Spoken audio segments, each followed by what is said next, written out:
ഇനി അത്രയും പോകണം. ഇനി താത്ത വരുന്നത്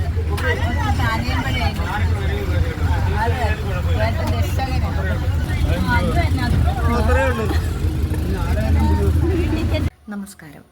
വൈകിട്ട് ഒരു 6:45 പത്തനംതിട്ട LSലുണ്ടായ ഒരു കാര്യമാണ്. വലിയ ബഹുകേമമായിട്ടുള്ളൊരു കാര്യങ്ങളൊന്നും അല്ല. ട്രാവൽ ചെയ്യുന്ന സമയത്ത് ഈ പത്തനംതിട്ട LSൽ കയറിയ ടൈമിൽ എൻ്റെ ഫ്രണ്ടിൽ, അതായത് 3 സീറ്ററാണ്, അപ്പം എൻ്റെ ഫ്രണ്ടിലൊരു കുട്ടി ഇരിപ്പുണ്ടായിരുന്നു, ഈ കാണിക്കുന്ന കുട്ടി.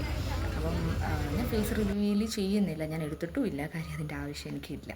അതെന്ന് വെച്ച് കഴിഞ്ഞാൽ നല്ല മഴയായിരുന്നു. ബസ്സിൻ്റെ എല്ലാ ഷട്ടേഴ്സും ക്ലോസ്ഡ് ആണ്, കുട്ടി മാത്രം അത് ഓപ്പൺ ചെയ്തിട്ടേക്കും. അപ്പം സ്വാഭാവികമായിട്ട് നിങ്ങൾക്ക് എല്ലാവർക്കും അറിയാം, നമ്മൾ ബസ്സിൽ യാത്ര ചെയ്യുന്നവർക്ക് അറിയാം അല്ലേ. അപ്പം നമ്മുടെ ഷട്ടർ അല്ലെന്നുണ്ടെങ്കിൽ തൊട്ട് ഫ്രണ്ട് ഇരിക്കുന്ന ഷട്ടർ, അതായത് നമ്മൾ ബസ് മുന്നോട്ട് പോകുമ്പോഴത്തേക്കും സ്വാഭാവികമായിട്ട് വെള്ളം തെറിച്ച് നമ്മളുടെ ദേഹത്താണ് വീഴുന്നത്. അതായത് ഞാനാണ് വിൻഡോ സൈഡിൽ ഇരിക്കുന്നത്, മഴ പെയ്യുന്നുണ്ട്, വെള്ളം എല്ലാം തെറിച്ച് ദേഹത്ത് വീഴണം. അപ്പോൾ ഞാൻ കുട്ടിയോട് പറഞ്ഞു, എടാ അതൊന്ന് അടക്കി അനങ്ങിയില്ല. അപ്പോൾ ഞാൻ വിചാരിച്ചു ഓക്കെ ശരി ശരിയും അടയ്ക്കുമായിരിക്കും. എന്നിട്ടും അടയ്ക്കുന്നില്ല. അപ്പോൾ ഈ ഒരു സൈഡ് ഫുള്ള് എനിക്ക് വെള്ളം ഇങ്ങനെ അടിച്ച് കയറിക്കൊണ്ടിരിക്കുക. അപ്പോൾ ഞാൻ പിന്നെയും വിളിച്ചിട്ട് ഞാൻ പറഞ്ഞു, ഞാൻ ഞോണ്ടി വിളിക്കുകയാണ് ചെയ്യുന്നത്, ബാക്കിരിക്കില്ല. അപ്പം ഞോണ്ടി വിളിച്ചിട്ട് ഞാൻ പറഞ്ഞു, എടാ അതൊന്ന് അടയ്ക്കൂ, വെള്ളം വീഴുന്നു, ദേഹത്ത് വീഴുന്നു, അതുകൊണ്ടാണെന്ന് പറഞ്ഞു. അനങ്ങുന്നില്ല, നോ റെസ്പോണ്ട്. ഷട്ടർ എന്ത് ചെയ്ത് ഞാനങ്ങ് ക്ലോസ് ചെയ്ത്. അതെ, ഷട്ടർ ഇട്ടപ്പോഴത്തേക്കും ഈ കൊച്ച് അവിടെ ഇരുന്ന സീറ്റിൽ നിന്ന് ചാടി എണീച്ച് എൻ്റെ മുന്നിൽ കൈവിടിട്ട് പറഞ്ഞ്, എൻ്റെ കൈക്ക് എന്തെങ്കിലും പറ്റിയായിരുന്നെങ്കിൽ ഞാൻ പോലീസ് സ്റ്റേഷനിൽ കയറ്റുമായിരുന്നു.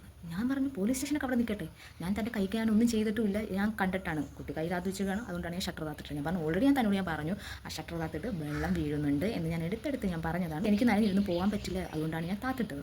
അങ്ങനെ ഈ കൊച്ചിതും പറഞ്ഞിട്ട് എന്ത് ചെയ്തു, ഇരിക്കുകയല്ല ചെയ്തത്, ആ താത്തിട്ട് ഷട്ടർ എടുത്ത് പിന്നെ ആ കൊച്ച് ഷട്ടർ പൊക്കി വെച്ച്, എന്നിട്ട് കാറ്റ് അടിക്കുന്നു, വെള്ളം വീഴുന്നു, ദേഹത്ത് എൻ്റെ വീണോണ്ടിരിക്കുക. അപ്പോഴും ഞാൻ പറയുന്നത്, എടാ അതൊന്ന് അടയ്ക്കൂ എന്ന്. എന്നിട്ട് ഈ കൊച്ച് കേട്ടില്ല. അപ്പോൾ ബസ്സിലിരിക്കുന്ന എല്ലാവരും തിരിച്ച് സംസാരിക്കാൻ തുടങ്ങി. അവസാനം ഞാൻ കണ്ടക്ടർ മാമിനെ വിളിച്ചു, ഞാൻ പറഞ്ഞു, മാം ഇത് കണ്ടില്ലേ, ഇതെന്ന് പറയുന്നത് ഒരു പബ്ലിക് ട്രാൻസ്പോർട്ടാണ്, റിസർവേഷൻ പോലും അല്ല, എന്നൊരു കാര്യം ചെയ്യുക, ഈ സീറ്റിൽ ഞാൻ ഇരിക്കുന്ന സീറ്റ് വന്നിരിക്കും, ഞാൻ അവിടെ ഇരിക്കും, തനിക്ക് മനസ്സിലാവും ഞാൻ നനയുന്ന എങ്ങനെയാണ്, തനിക്ക് മനസ്സിലാവും എന്ന് പറഞ്ഞു. പറ്റത്തില്ല, എനിക്ക് ഈ സീറ്റിൽ തന്നെ, അതായത് ആ കുട്ടിയെന്ന് പറഞ്ഞാൽ എനിക്ക് ആ സീറ്റിൽ തന്നെ ഇതിനെ പറ്റുള്ളൂ എന്ന് കണ്ടക്ടർ മാം വന്നു. പുള്ളിക്കാരത്തി പറഞ്ഞു, ആളോട് പറയുകയാണ് ഷട്ടർ രാത്രി തത്തിടുന്നത്. ആ കുട്ടി കേൾക്കുന്നില്ല, ഒന്ന് മൈൻഡ് പോലും ചെയ്യുന്നില്ല. അപ്പോൾ മാം പറയുന്നുണ്ട്, ഞാൻ എന്ത് ചെയ്യാനാടാ, പറയാനല്ലേ എനിക്ക് പറ്റുള്ളൂ എന്ന്. നമുക്ക് രാവിലെ തൊട്ട് വൈകിട്ട് അവരുടെ ജോലി ചെയ്തിട്ട് ഇരിക്കുകയാണ്, നമ്മളും എന്താണ് ജോലി കഴിഞ്ഞിട്ടാണ് വരുന്നത്. അവരൊക്കെ ഭയങ്കര ബഹളമായി. എന്നിട്ട് ഈ കൊച്ചു കേൾക്കുന്നില്ല. അവസാനം അതിൽ അവിടെ ഇരുന്നൊരു ചേട്ടൻ വന്നിട്ട് എന്ത് ചെയ്ത്, അത് അടയ്ക്കാൻ വേണ്ടി വന്നു.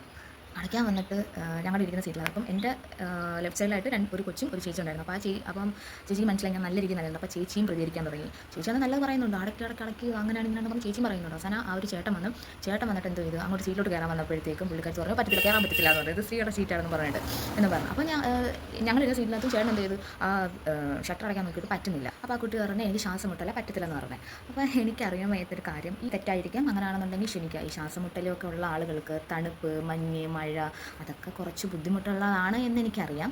അവിടെ ഇരുന്നവർക്കും ആ ഒരു രീതിയിലാണ് അവർ ചോദിച്ചത്, ഇത്രയും വയ്യാണെന്നുണ്ടെങ്കിൽ പിന്നെ എന്തിനാ ഷട്ടർ തുറന്നിട്ടേക്കുന്നത്, ഇത്രയും മഴയും കാറ്റും തണുപ്പും അടിച്ച് കഴിഞ്ഞാൽ തനിക്കല്ലേ ബുദ്ധിമുട്ട്, പിന്നെ എന്തിനാ തുറന്നിട്ടേക്കുന്നത്. ആക്ച്വലി അത് കള്ളം പറയുവാണ്, ആൾക്ക് പുറത്തോട്ടുള്ള കാഴ്ച കാണാൻ വേണ്ടിയിട്ടായിരിക്കാം മേ ബി അങ്ങനെ ചെയ്യുന്നത്. നമ്മുടെ കൂടെ ഇരിക്കുന്ന എല്ലാം എന്ത് ഈ കൊച്ചിനെ എഗെയിൻസ്റ്റായിട്ട് സംസാരിച്ചുകൊണ്ടിരിക്കുക. പക്ഷേ അതിനൊരു നെവർ മൈൻഡ് എന്ന രീതിയിലാണ് ആ കുട്ടി ഇരുത്തിട്ട് ഷട്ടർ അങ്ങിട്ടു. അപ്പോൾ എന്ത് ചെയ്തു, ആ കൊച്ചു പിന്നെ എണീറ്റിട്ട് ഷട്ടർ അങ്ങ് ഓപ്പൺ ആക്കി. അങ്ങനെ ഭയങ്കര ചിരിയാണോ ബഹളോ ആണ് വണ്ടിക്കകത്ത് ഭയങ്കര. അപ്പോൾ ചേട്ടൻ എന്നിട്ട് ചേട്ടാ ഇത് എന്തൊരു പ്രശ്നമാണ് തൻ്റെ, എന്താണിത്. അപ്പോൾ ചേട്ടൻ പറഞ്ഞു, നിർത്തുന്നു പറഞ്ഞു, വണ്ടി നിർത്തി. എന്നിട്ട് എന്തായാലും എന്നിട്ട് ചേട്ടൻ പറഞ്ഞു, പോലീസ് സ്റ്റേഷൻ അപ്പോൾ ഞാൻ പറഞ്ഞു, ചേട്ടാ വിട്ടേരെ, ചേട്ടൻ എന്ത് അതിൻ്റെ ആവശ്യങ്ങളൊന്നും ഇല്ലല്ലോ. അപ്പോൾ പറഞ്ഞു, ചുമ്മാ ഇരിക്കട്ടെ മോളെ എന്നൊക്കെ ഇങ്ങനെ ചേട്ടൻ പറഞ്ഞു.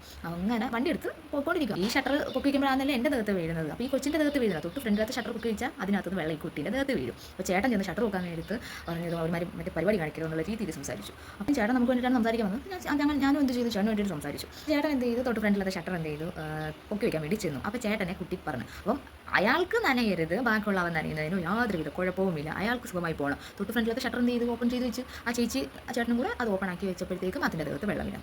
അതായത് ഉദ്ദേശം എന്ന് വെച്ചാൽ നമ്മൾക്ക് ഈ പറയുന്ന വാശിയൊക്കെ ആവശ്യമാണ്, ഇല്ലയെന്നൊന്നും പറയുന്നില്ല. പക്ഷേ ഒരു പൊതുസ്ഥലത്ത് വരുമ്പോൾ നമ്മൾ പാലിക്കേണ്ട കുറച്ച് കാര്യം, പബ്ലിക്കലി വന്നിട്ട് ഇത്രയും പ്രശ്നങ്ങൾ ഉണ്ടാക്കുന്നത്. എൻ്റെ അപ്പുറത്തിരിക്കുന്ന കുട്ടിക്ക് നനയുന്നുണ്ട്, നല്ല രീതിയിൽ മഴ പെയ്യുമ്പോഴത്തേക്കും അപ്പുറത്ത് ചേച്ചിക്കും ദേഹത്ത് വെള്ളം വീഴുന്നുണ്ട്. ആ പൊതുസ്ഥലത്ത് വന്നിട്ട് നമ്മളെ കൊണ്ടൊരു പ്രശ്നം ആർക്കും ഉണ്ടാകാതിരിക്കുക. എന്തിനാ ചുമ്മാ അതൊരു പ്രശ്നത്തിലോട്ട് എത്തിക്കുന്നത്. ഇത് വലിയ പ്രശ്നമാണെന്നല്ല ഞാൻ പറയുന്നത്, എന്നിരുന്നാൽ പോലും അതെനിക്കാണ് പറ്റിയത്. എനിക്ക് പേഴ്സണലി അത് എന്താ പറയുക, നമുക്കൊരു ബുദ്ധിമുട്ടാണ്. കാര്യം അത്രയും നേരം നമ്മൾ ഒരു 2 മണിക്കൂർ യാത്ര എന്ന് പറയുന്നത് നനഞ്ഞിരുന്ന് പോകാൻ പറ്റത്തില്ല നമുക്ക്. പിന്നെ നമ്മളെന്തിനീ വണ്ടിക്കകത്ത് അടച്ച് ഇരുന്ന് പോകുന്നത്, എന്നാൽ പിന്നെ വെളിയിലിട്ട് ഇറങ്ങി നടന്നാൽ മതിയല്ലോ. യാത്ര പോവുകയാണെന്നുണ്ടെങ്കിൽ അടുത്തിരിക്കുന്നവർക്ക് ബുദ്ധിമുട്ടുണ്ടാക്കാതെ യാത്ര ചെയ്യുക.